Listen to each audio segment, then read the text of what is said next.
আসসালামু আলাইকুম সম্মানিত দর্শক মণ্ডলী, ছোট বড় যেখানে আছেন, ছোট ফ্রেন্ড বড় ফ্রেন্ড, ভিউয়ার্স, ফলোয়ার্স, সকলকে জানাচ্ছি অন্তরের অন্তরস্থল হতে ভালোবাসার শুভেচ্ছা। এই যে পেঁচার বাচ্চাটা গাছের থেকে পড়ে গিয়েছিল, নারকেল গাছ থেকে পড়ে যে নিচে পড়েছিল, সেই বাচ্চাটাই এই বাচ্চাটা। ওকে আজকে খাওয়া দাওয়া করালাম কিছুক্ষণ আগে, মাংস খাওয়ালাম। ওকে তো খাওয়ায় বাঁচায় রাখতে হবে, তাই না? ও তো এখন উড়াল শিখে নাই। ওর বাবা মা আশেপাশেই আছে, এখানে ওর বাবা মা থাকে। ও বড় হলে ওর বাবা মার কাছে চলে যাবে। যতক্ষণ পর্যন্ত ও উড়তে না শিখবে ততক্ষণ পর্যন্ত ওকে ওর দেখাশোনার দায়িত্ব আমি পালন করছি।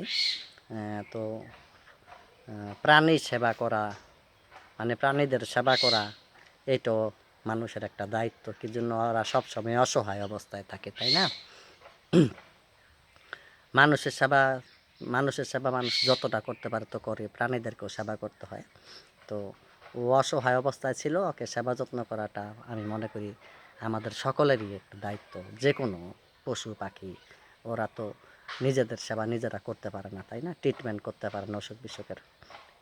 তো কিছুক্ষণ আগে ওকে খাওয়া দাওয়া করালাম। এই যে কি সুন্দর লক্ষ্মী, মানে খুব ভালোভাবে ও এখন বসে আছে। ওর মনে হয় ভালো লাগছে এখন। রাত্র করে ওর বাবা মা ওকে দেখাশোনার দায়িত্ব পালন করে, কিন্তু ও এখনও উঠতে পারে না। ওকে বেঁধে রাখি আমি। রাত বেঁধে টয়লেটের ছাদের উপর রেখে দিই। ওর বাবা মা ওকে দেখে রাখে, কিন্তু রাত্র করে খাওয়ায় কিনা বলতে পারি না। কোনো খাওয়া খাদ্যকে খাইয়ে দেয় কিনা সেটা জানি না। তো আমি একটু এক্সট্রাভাবে ওকে খাওয়া দাওয়া করালাম। কিছুক্ষণ আগে মাংস খেতে দিয়েছিলাম। খেয়ে আমার কাছে মনে হয় এখন খেয়ে দিয়ে ওর খুব ভালো লাগছে। এই যে তাকিয়ে আছে ভিডিও ক্যামেরার দিকে, তাই না? তো ভালো থাকেন সকলে সকলে সুস্বাস্থ্য কামনা করে ভিডিওটি ক্লোজ করতে যাচ্ছি। আসসালামু আলাইকুম রহমতুল্লাহ।